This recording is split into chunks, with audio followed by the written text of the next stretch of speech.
సంఘస్థులైన పురుషులందరికీ ప్రభు పేరిట వందనాలు తెలియజేస్తున్నాను. ఈ సమయంలో స్త్రీలు కూడా వచ్చి ఒక పాట పాడి ప్రభునామాన్ని మహిమపరచవలసిందిగా ప్రేమతో ఆహ్వానిస్తూ ఉన్నాను.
విధముగా ఒక చిన్న నమూనాగా ఈ అత్తగారిని చూద్దామా?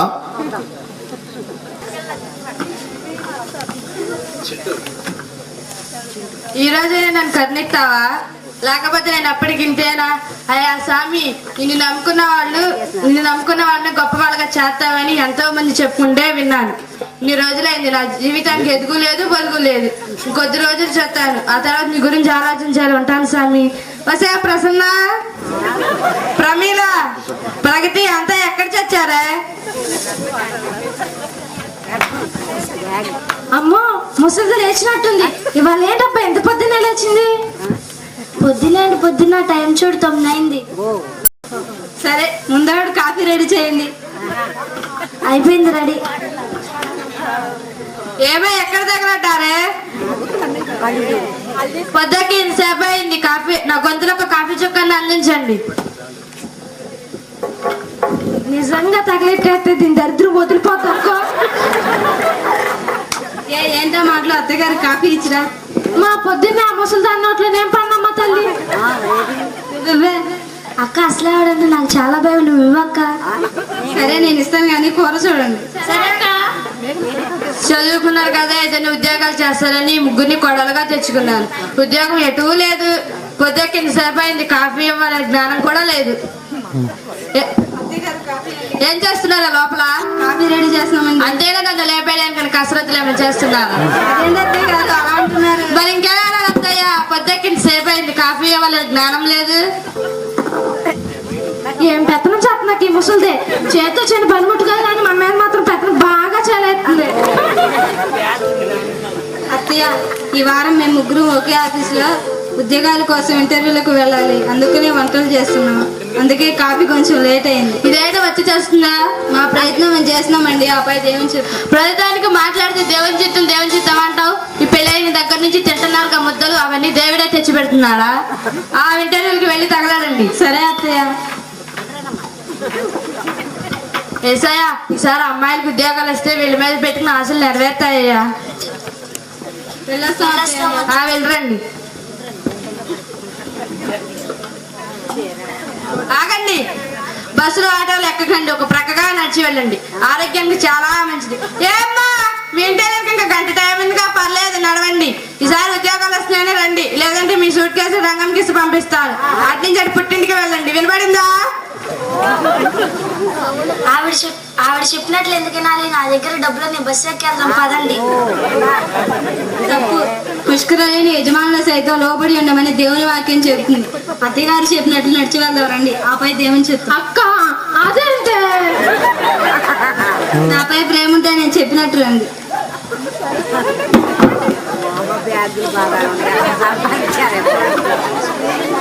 రంగమ్మ, ఇలా రావే. ఏంటమ్మ గారండి? పనులన్నీ అయిపోయాయంటే? అయిపోయాయి. మా బజారుకి వెళ్ళి ఏమన్నా కూరకు తీసుకురావాలి. కూర ఎందుకే? కోడలకు ఉద్యోగాలు వచ్చాక తెచ్చుకుంటాను. అందాక ఏ చాలా తగలెట్టు. ఇదిగో నా మట్టుకు ఒక పాగులు మటన్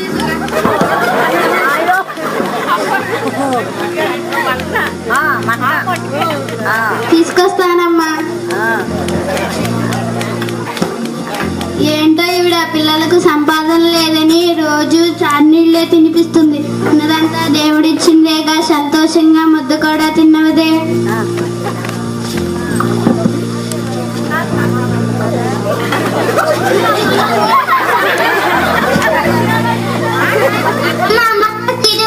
నీ బాబు ఇక్కడ డబ్బులు చెట్టారమ్మా. మీ అత్తయ్యకు మా అమ్మాయికి ఉద్యోగాలు వచ్చాక స్వీట్లు తెచ్చుకుందాం. అందాక పోయి ఆడుకోమ్మా.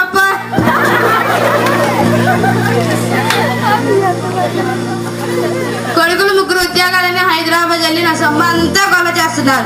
చదువుకున్నారు కదా ఈ ముగ్గురిని కోడలుగా తెచ్చుకున్నారు. ఉద్యోగం ఎటూ లేదు. ప్రభు తలగానే ఉంచుతాడు కానీ తోగ్గా ఉంచాడు, అప్పిచ్చేవాడుగా ఉంచుతాడు కానీ అప్పు తీసినాడు ఉంచాడు. మా పాస్టర్ చాలా కబుర్లు చెప్పాడు. ఇప్పుడు నేను అప్పుల బాగాలేన్నాను. ఏసయ్యా, నువ్వు ఉన్నావా నాకు అర్థం కావట్లేదు. ఈసారి అమ్మాయికి ఉద్యోగాలు వస్తే చిన్న కానుకుచ్చుకుని నువ్వు ఉన్నావని నమ్ముతాను, లేదంటే నువ్వో గొయ్యో చూసుకోవాలి. చూసారా, ముగ్గురికి ఉద్యోగాలు వస్తే యేసుక్రీస్తు నమ్ముతుందంట, లేదంటే లేదు. ప్రస్తుతం ఇలాంటి వారు లేరంటారా? చాలా మంది ఎన్నో పదుల సంవత్సరాలుగా తాము క్రీస్తు వారసులమని చెప్పుకునే వారు సైతం ఇలాంటి మొక్కుబడి ప్రార్థనలకే బానిసలు అవుతున్నారంటే ఆశ్చర్యంగా లేదు. ఏమో ఇంతకీ ఈ కోడలికి ఉద్యోగాలు వస్తాయంటారా? అత్తగారి వరుసేమో ఇలా ఉంది, మరి కోడలు ఎలా ఉన్నారో చూద్దామా? అదండక్క. ఆగండి, నేను చెప్పిన పని ఏమైంది? మాకు ఉద్యోగాలు వచ్చాయి అత్తయ్య. స్తోత్రమయ్యా. అవునత్తయ్య, జీతం 5,000. నా బంగారు తల్లిలే. అయినా ఉద్యోగాలు మీకే ఇంకెక్కస్తాయమ్మా. వెళ్ళి స్నానాలు చేసి భోజనాలు చేసి రెస్ట్ తీసుకుని వెళ్ళండి. సరే అత్తయ్య. సరే రంగమ్మ.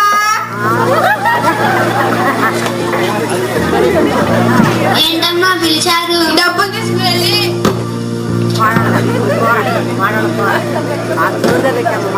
తీసుకువెళ్ళి బజార్కి వెళ్ళి 1 కేజీ వేట మాంసము, 2 లీటర్ల పాలు, మన చెండిదానికి 1 కేజీ స్వీట్స్ తీసుకురా. పాలెందుకమ్మా, మనకు పాడిందిగా.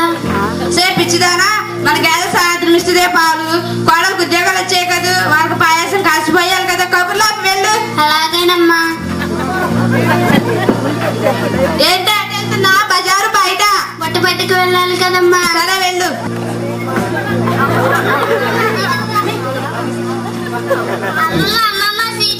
నాయమ్మే స్వీట్లు అడిగా కదమ్మా, తెప్పిస్తాడు.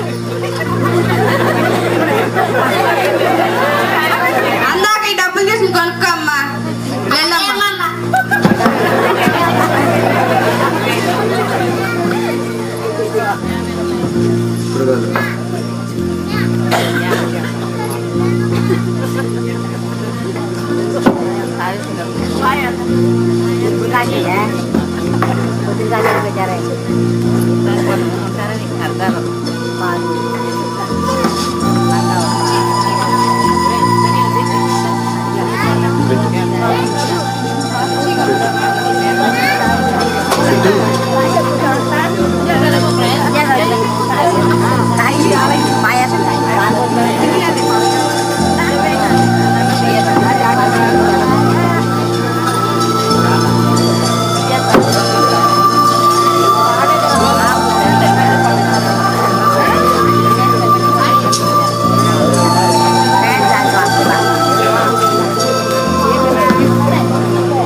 అత్తయ్య. సరే వెళ్ళండి. ఆగండి. ఏంటత్తయ్య?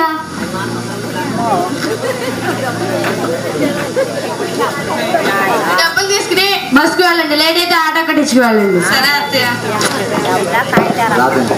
ఏసయ్య, బెడ్లో వెళ్ళేటప్పుడు వచ్చేటప్పుడు తోడుగా ఉండండి అయ్యా. ఈవిడెంత గొప్ప విశ్వాసం అంటే పొరుగు వారికి కలిగితే అస్సలు ఓర్చుకోలేదు. అయినా కడుపుపురం తీర్చుకోవడానికి దేవుని పేరు అడ్డం పెట్టుకొని మరీ పలకరిస్తుంది. చూడండి.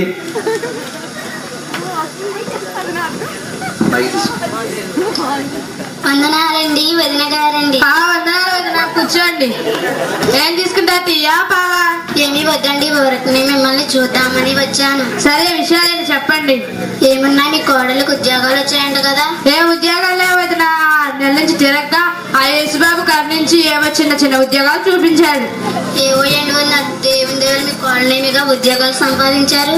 మీ కొడుకులా ఎలాగో గాలి తిరిగేది. వాళ్ళని కోవటైనా దుబాయ్ పంపించేయచ్చు కదా. సరే, నువ్వు ఎందుకు వచ్చావు చెప్పు. నేనేమన్నా నువ్వేమన్నావు వదిన? అవన్నీ ఇప్పుడు మాట్లాడుకు. నీకేం కావాలి? గొప్పలే 500 రూపాయలు ఇప్పిస్తామని వచ్చాను. అయ్యో వదిన, నీకు తెలియదు, నా దగ్గర ఎక్కడుంది? సార్కి ఇవ్వలేదు వదిన. అదేంటి వదిన, నిన్ననే కాంతమ్మకు 15 రూపాయల వడ్డీకి 5000 రూపాయలు ఇచ్చామంట కదా. అన్ని అలా తీసావు. ఆ సెల్లా కానీ అమ్మాయికి జీతాలు వచ్చే వరకు చేతిలో పైసలు లేకుండా చేసుకుంటే అలా వదిన. సార్కి ఇవ్వలేను వదిన, ఏమనుకోకు. అదేంటి వదిన, నాకు చాలా అవసరం. ఇవ్వలేదు వదిన. అదిగో అందరి గారు ఎదురు చూస్తున్నారు. వెళ్ళు, పిల్లలకు వంట చేయాలి, తర్వాత కలుపుతా. దీన్ని పెద్ద భూతం మింగయ్యా. నా డబ్బులన్నీ వడ్డీకే మింగేసింది. ఇప్పుడు కోడలకు ఉద్యోగాలు వచ్చేసరికి డబ్బులు లేవంటే బేదారిప్పుడు అరుస్తుంది. ఆ వేసే పుణ్యమా అంటే వాళ్ళ 3 తీగలు పుట్టుకుని రాలిపోవాలి. దాని ఏడు మమ్మ చూసి నేను బాగా ఆనందించాను. ఎంత గొప్ప ప్రార్థనా పర్రాలండి. యేసయ్య దయ వల్ల ఎదుటివారి ఉద్యోగాలు ఊడిపోవాలంట. ఇదే నేర్పడా యేసయ్య మనకి. మీరేమి ఆశ్చర్యపడకండి. ఇలాంటి వారు చాలా మంది ఉన్నారు. మనం ముందుకు వెళ్దాం. అదిగోండి, కోడళ్ళు జీతాలు తీసుకొచ్చి అత్తగారికి ఇస్తున్నారు. రండి చూద్దాం.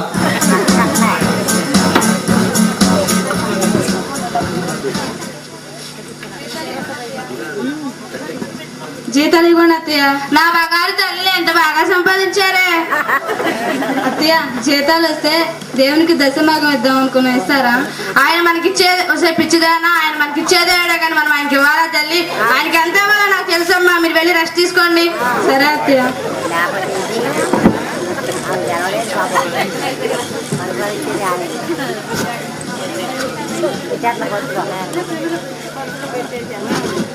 ఏమే ప్రమిళ, నేను బయటికి వెళ్తున్నా, జాగ్రత్త.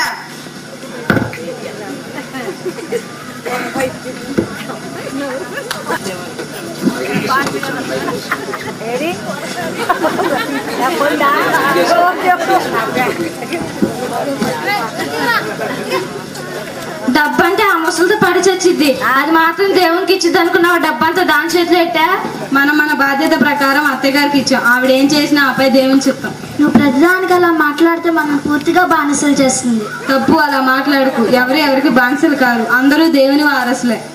అలాగేనమ్మా, నీ మాట ఎప్పుడైనా కాదన్నానా? పద.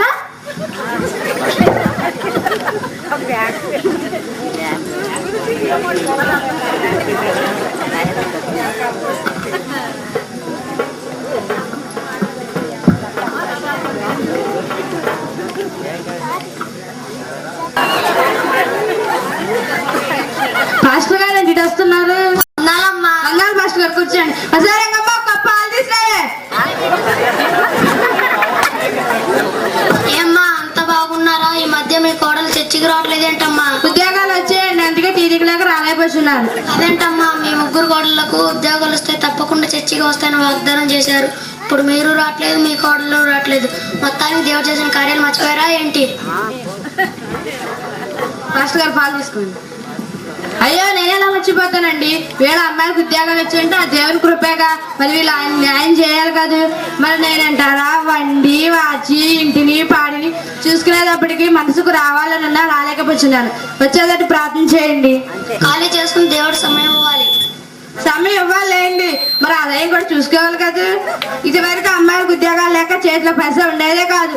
ప్రార్థనకు వచ్చిన 10వ పరక కనక వేసేవాళ్ళు. ఇవేళ్ళు అంటారా, ఉద్యోగాలు చేస్తూ చేతి నిండా సంపాదిస్తున్నారు. ఈ 100 రూపాయలు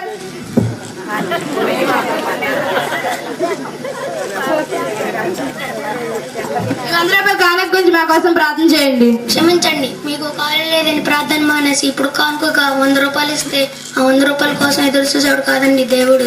ఎవరైతే హృదయపూర్వకంగా ఆరాధిస్తారో వారి కోసం ఎదురు చూసేవాడండి దేవుడు. మీకు ఎప్పుడైతే ఖాళీ దొరుకుతుందో, లేకపోతే ఎప్పుడైతే దేవుడికి సమయం అనిపిస్తుందో అప్పుడే చర్చికి వచ్చి కానుక ఇవ్వండి. ఇలా కూడదమ్మా, వందాలమ్మా, వస్తాను.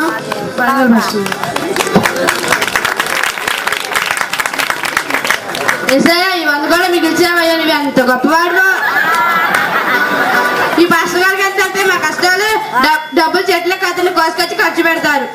పని మానేసి ప్రార్థనకు రమ్మంటారు. ఈయన గాలిస్తే మాకు జీతాలు. దేవుని దూషించడం అంటే ఇదేనేమో. ఇంత గొప్ప మేధావులైన విశ్వాసులు సంఘంలో ఉంటున్నారు కాబట్టి కొన్ని సంఘాలు ఎక్కడ వేసిన గొంగలి అక్కడే ఉన్నట్టుగా ఉన్నాయండి. ఏదేమైనా ఈ అత్తగారు ఉద్యోగాలు వచ్చేదాకానేమో ప్రభు నీ రుణం ఉంచుకొని నాయన అని చెప్పింది. తీరా కోడళ్ళు జీతాలు తీసుకొచ్చి దశమ భాగం ఇస్తాననేసరికి ఇమ్మంటే ఇష్టపడట్లేదు.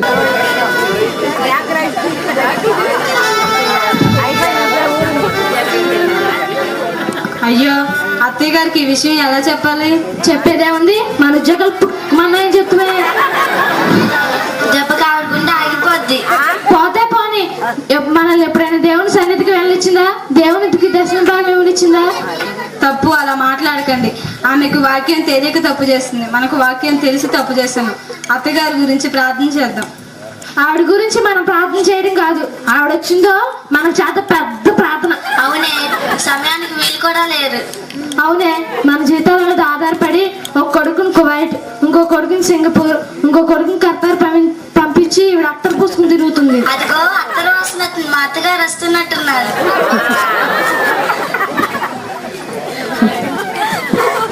అబ్బబ్బా, ఏ మెండ్రా బాబు, దానంతా వేసి ఉన్నట్టే బాగుండేది. ఏంటో డ్యూటీకి వెళ్ళలేదా? అత్తయ్య, మరేమో అదేంటంటే మరి మరి మేము అంటామంటే చెప్పాలనుకుంటే సరిగ్గా చెప్పండి. సరిగ్గా చెప్పేదే ఉంది అత్తయ్య, మా ఉద్యోగాలు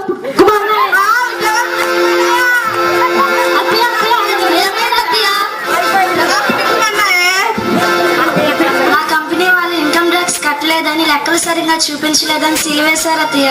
మేమే కాదు అత్తయ్య, మాతో పాటు పని చేసే పర్మనెంట్ నెంబరు 250 మందిని తీసేశారు అత్తయ్య. అయినా ఈ ఉద్యోగాలు కూడా నా కర్మ. మీరు మిమ్మల్ని చేసుకోవడమే నా దరిద్రం. మీరు ఇంటి కోడలు అన్నప్పటి నుంచి నా నాశనం ఆరంభమైంది. కాళ్ళ మీద పడితే క్షమించేంత గొప్ప హృదయం నాకు లేదమ్మా. ఉద్యోగాలు వచ్చారు, నేను భరించలేను. వెళ్ళండి, ఇంకేం మాట్లాడుతుంది, వెళ్ళండి.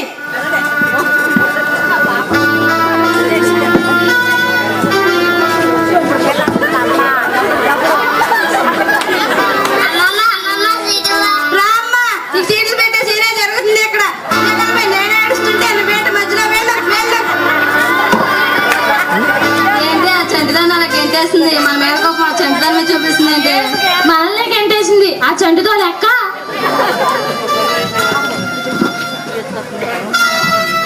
అదేంటమ్మాయి గారు ఇక్కడ కూర్చున్నారు? రంగమ్మ, మధ్యలో ఉండు. కాదమ్మా, వాళ్ళు అక్కడ కూర్చున్నారు ఏమిటా అని. ఉద్యోగాలు పోయి తగుదనమ్మా అంటూ తగలడితే నేను చిరాకు వచ్చి గంటేశాను. ఇంకా గుమ్మంలో తగలడ్డారు. ఉద్యోగాలు పోయాయని వాళ్ళను బయటకు గంటేస్తా పాపం. ఎక్కడికని వెళ్తారమ్మా? జాలి చూపు లోపలికి పంపండి అమ్మా. జాలి లేదు, తీరి లేదు. నీకు జాలి ఎక్కువ, ఇంకో చోట పని ఎత్తుకోవాల్సి వస్తుంది. అమ్మా తల్లి, నీకు నీ పనికి నువ్వు ఇచ్చే జీతానికి ఓ దండం. నీ పని ఎప్పుడు దూరం అవుతుందా అని నేను ఎదురు చూస్తున్నాను.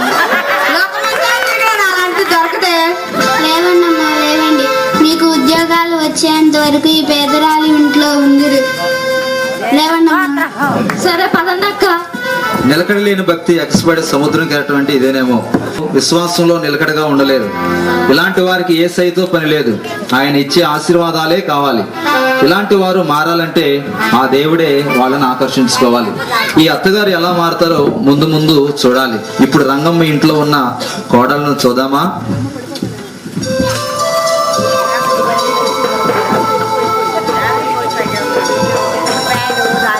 అత్తగారికి ఏంటేస్తే రంగమ్మ గారి ఇంట్లో ఉంటున్నారు కోడళ్ళు.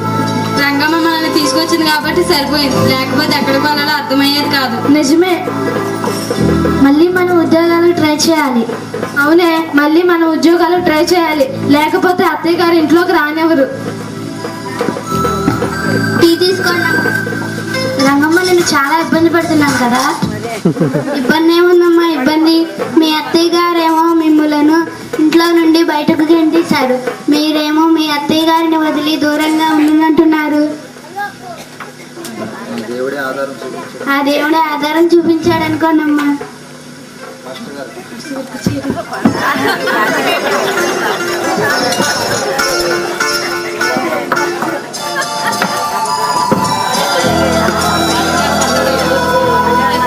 అమ్మా రంగమ్మ, వందాలమ్మా.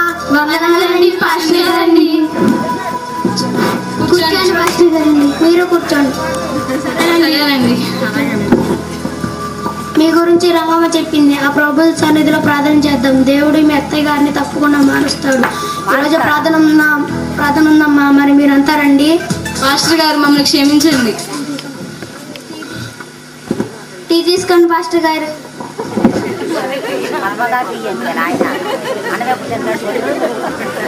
మా అత్తయ్య గారు మమ్మల్ని ఇష్టపడి దేవుని సన్నిధికి పంపించే వరకు మేము రాలేమండి. అంతవరకు మేము మీ దగ్గర మరుపెట్టుకుంటామని మా కోసం ప్రార్థన చేయండి. చాలా సంతోషం అమ్మా. మీ అత్తయ్య గారు మిమ్మల్ని ద్వేషించిన మీరు మాత్రం దైవవాక్యం ప్రకారం ఆమెకు లోబడి ఉండే మనసు దేవుడు తప్పకుండా అనుగ్రహిస్తాడు. ఈ ఆశ ఫలించాలని నేను కూడా ప్రార్థన చేస్తున్నాను. వందాలమ్మా, ఈరోజు ప్రార్థన ఉంది, మరి మీరంతా రండి. మరి నేను వెళ్ళి వస్తాను. లేదు అత్తగారు పర్మిషన్ ఇచ్చేదాకా. కానీ ఒంటరిగా ఉన్నటువంటి అత్తగారు ఎన్ని కష్టాలు పడుతుందో ఇప్పుడు చూద్దామా.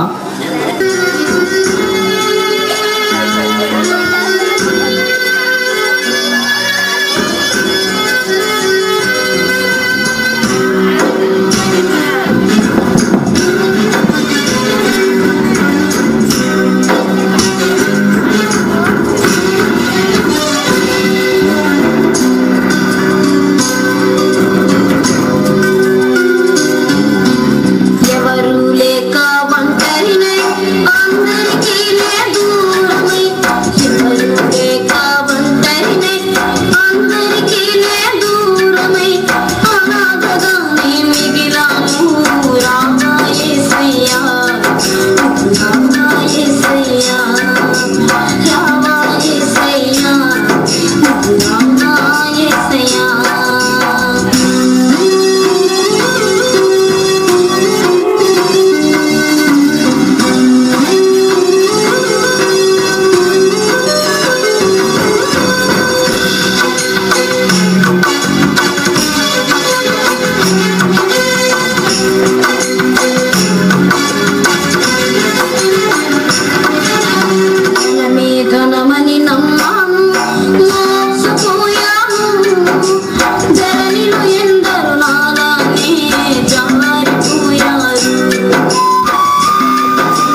భయపడకండి అమ్మా, మీకేమీ కాదు. పడుకోండి అమ్మా, జాగ్రత్తగా, నేను ఇప్పుడే వస్తాను. వస్తే చంటిదానా మంచినీళ్ళు తీసుకురావే. అయ్యో మంచినీళ్ళు ఇచ్చే దిక్కు కూడా లేకుండా చేసుకున్నానా. అమ్మో అయ్యో అమ్మో అయ్యో అయ్యో నడుము విరిగిపోయింది. అమ్మో అయ్యో. అమ్మాయి గారు ఎవరొచ్చారో చూడండి. అమ్మాయి గారు, మీ అత్తయ్య గారు నీళ్లు చేస్తూ కాలు జారి పడిపోయారమ్మా. అత్తయ్య గారు పడిపోయారా? ఎందుకక్క? ఎలా ఉన్నారు? నడవలేకపోయే స్థితిలో ఉన్నారమ్మా.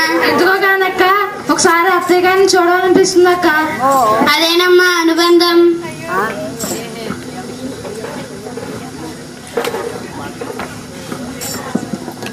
అయ్యో భగవంతుడా. అమ్మో అయ్యో అమ్మో అయ్యో. అమ్మగారు ఎవరొచ్చారో చూడండి అమ్మా. ఏమైంది అత్తయ్య? ఏం జరిగింది అత్తయ్య? అత్తయ్య అత్తయ్య మంచినీళ్ళు తీసుకోండి అత్తయ్య. అయ్యో అత్తయ్య ఎలా అయిపోయారు అత్తయ్య? ఈ రాక్షసుని చూడడానికి వచ్చారా తల్లి? అలా మాట్లాడకండి అత్తయ్య, ముందు హాస్పిటల్కి వెళ్ళి డాక్టర్ గారిని కలుద్దాం రండి. చూసారా ఎంత పని చేసిందో అత్తగారి అవివేకం. దేవుని సమయాన్ని దొంగిలించి, దేవుని ధనాన్ని దొంగిలించి ఇవాళ హాస్పిటల్లో ట్రీట్మెంట్ నిమిత్తం డబ్బు చెల్లించింది. జరిగిన ప్రమాదాన్ని బట్టి మనిషి విలువేంటో, డబ్బు విలువేమిటో తెలుసుకుంది. హాస్పిటల్ నుంచి తిరిగి వచ్చిన అత్తా కోడళ్లను చూద్దామా. కూర్చోండి అమ్మా. అమ్మా నేను మీ విషయంలో ఎప్పుడైనా తప్పుగా మాట్లాడినా నన్ను ద్వేషించలేదు. నా కోసం చేసిన ప్రార్థన నన్ను కాపాడింది అమ్మా. ప్రార్థనకు వెళ్తున్నారా తల్లి? లేదమ్మా, పాస్టర్ గారు వచ్చి చర్చికి రమ్మని పిలిచారు. కానీ మా అత్తయ్య గారు ఇష్టపడి పంపేంత వరకు మేము రామని ఖచ్చితంగా చెప్పారమ్మా. దేవవాక్యానికి లోబడి ఉండే మనసు దేవుడు మీ కోడలకు అనుగ్రహించాడు. పగలాలు పాస్టర్ గారు. వందాలమ్మా, కూర్చోండి.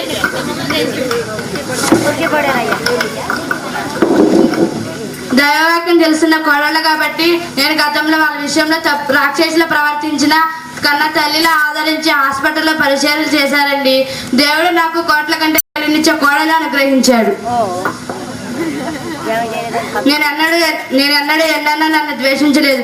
గతంలో మీ విషయంలో ఎప్పుడైనా తప్పుగా మాట్లాడుంటే నన్ను క్షమించండి. లేదమ్మా, నీవెప్పుడు తప్పుగా మాట్లాడలేదు. సైతాను చదువు వల్ల నీవు అలా మాట్లాడావు. దేవుడు ఇప్పుడు అది తొలగించాడు. సరేనమ్మా, అంతా బాగుంది కదా. మరి నేను వెళ్ళి వస్తాను, ప్రార్థన ఉంది. పాస్టర్ గారు గతంలో మీ విషయంలో ఎప్పుడైనా తప్పుగా మాట్లాడి ఉంటే నన్ను క్షమించండి. ఈ యొక్క జీవితం అంతా ఆయన సన్నిధిలో కొడుకులతో కోడలతో ఆయన సన్నిధిలో సాక్షులుగా నిలబడాలన్నదే నా ఆశ. నేనే కాక అనేక మందిని సన్నిధిగా నడిపిస్తానండి. దైవాశీసులు. దేవుడు మిమ్మలను మీ కుటుంబాలను దీవించును గాక.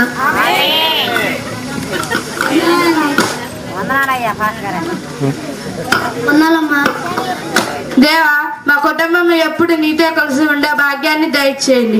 యేసు నామమున అడుగుచున్నాం తండ్రి, ఆమేన్. హల్లెలూయా. దేవుడు మేలు జరగకపోతే దేవుడు లేడు, దేవుడు ఏ మేలు చేశాడు అంటారు. కానీ పిల్లరా, దేవుణ్ణి అలాగే డబ్బుని మనము ఒకే విధంగా పోల్చడానికి వీల్లేదు. దేవుడు డబ్బు ఉంటేనే దేవుడు కాదు. ఆయన ఆశీర్వదిస్తేనే ఆయన మనకు దేవుడు కాదు. ఆయన మనల్ని దీపించకపోయినా, ఆయన మనల్ని ఆశీర్వదించకపోయినా, ఉద్యోగం వచ్చినా రాకపోయినా దేవుడు ఎప్పుడు కూడా దేవుడే. హల్లెలూయా. నమ్మిన వారందరి బిగ్గరగా దేవునికి స్తోత్రాలు చెల్లించుదాం. హల్లెలూయా, హల్లెలూయా. నీవు దీవించబడకపోయినా, నువ్వు అనుకున్నవి జరగకపోయినా దేవుడు దేవుడే. నీకేదో మేలు చేశానా నేను దేవుణ్ణి అని రుజువు పోర్చుకోవాల్సినంత అవసరత దేవునికి లేదు. కానీ పిల్లరా, దేవుని యొక్క సన్నిధిలో ఉన్నటువంటి మనము ఈ అత్తగారి వల్లే కోడలను పోగొట్టుకొని, లేకపోతే ఆప్తుల్ని కోల్పోయి, డబ్బు ఉంది కదా నాకు ఎవరు అవసరం లేదని ఈ విధంగా భావించి మనం అందరికీ దూరం అయిపోతే అత్తగారి పడిన కష్టాలు మనం కూడా పడవలసి ఉంటుంది. కానీ పిల్లరా, దేవుని ప్రేమను గ్రహించి ఎప్పటికైనా మారు మనసు పొంది దేవుని సన్నిధిలో నిజమైనటువంటి విశ్వాసిగా నీవు జీవిస్తే నీకు ఎక్కడా లేనటువంటి గొప్ప దీవెన ప్రభువు అనుగ్రహిస్తారు. హల్లెలూయా, హల్లెలూయా, హల్లెలూయా. ఈ సమయంలో అందరూ లేచి నిలబడినట్లయితే ఒక పాట పాడుకొని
కొందరికి తెలుసు, కొందరికి తెలియకపోవచ్చు.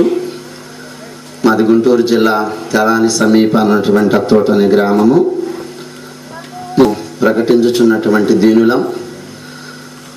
అయితే మాస్టర్ గారు చాలా చెప్పారు, మేము చాలా దీనులం.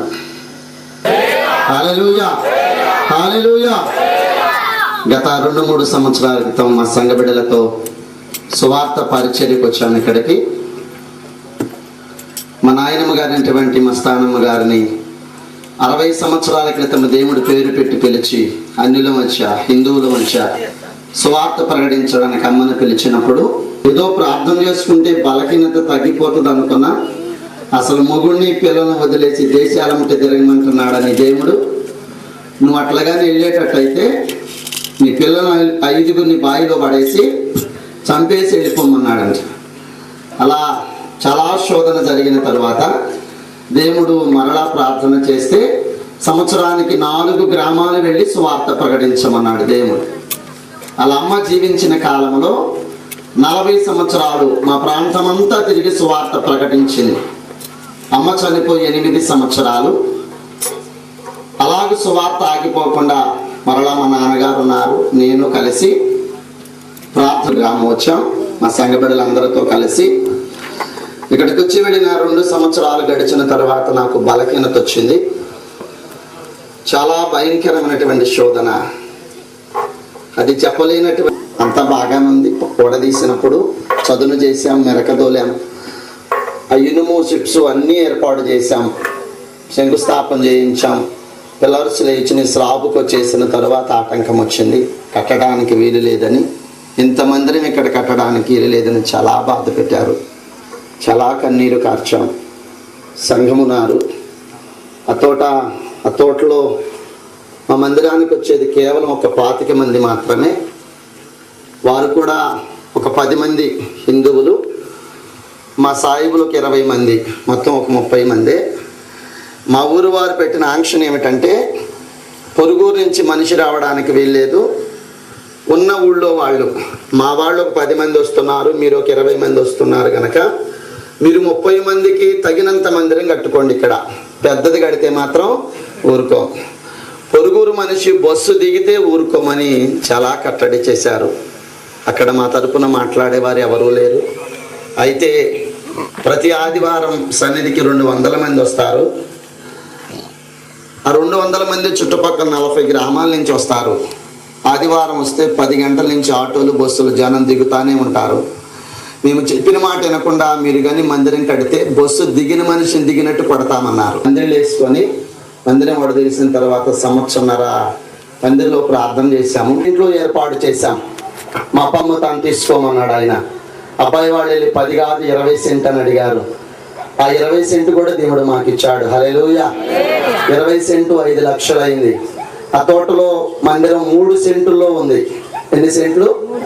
ఇప్పుడు యేసయ్య 30 సెంటు చెప్పానంటే బలహీనత బాగోలేదని పాస్టర్ గారు నాకు 2 నెలల నాడు ఫోన్ చేసినప్పుడే చెప్పాను. అలాంటి భయంకరమైన స్థితిలో నేను తినక ఆలోచించి ఏడ్చి నాకు గుండె స్ట్రోక్ వచ్చింది. 30 సంవత్సరాలు నా వయసు అప్పుడు, ఇప్పుడు 32. గుండె నొప్పి వచ్చింది. ఆ గుండె నొప్పితో చాలా బాధపడి ట్రీట్మెంట్కి నన్ను ఆశీర్వదించి ఈనాడు 400 మంది సంఘాన్ని ఇచ్చాడు. మరలా బలహీనత వచ్చిన తర్వాత వచ్చింది మళ్ళా ఈ చిట్టూరు గ్రామమే. హల్లెలూయా, హల్లెలూయా. మరలా మిమ్మల్ని అందరినీ చూస్తాను అనుకోలేదు. అలాంటి బలహీన సమయం మాటిచ్చాను. ఆ ఇచ్చిన ఆ కోటానికి 2 రోజుల ముందే నాకు స్ట్రోక్ వచ్చింది. నేను హైదరాబాద్లో ఉన్నాను. చాలా బలహీనతలో మరలా దేవుడు బ్రతికించి మన మధ్యకు నడిపించుకొచ్చాడు. హల్లెలూయా, హల్లెలూయా.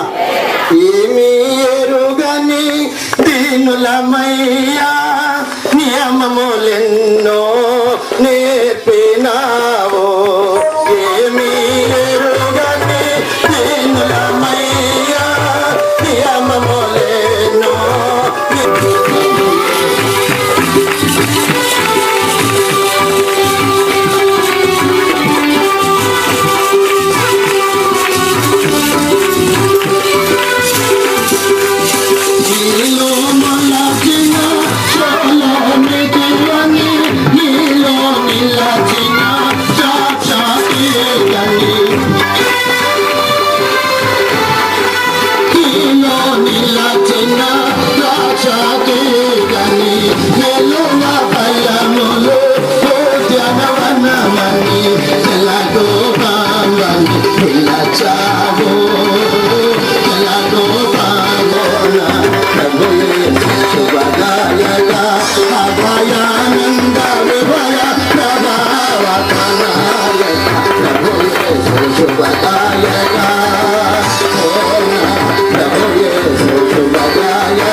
ప్రశస్త రాజా నీదు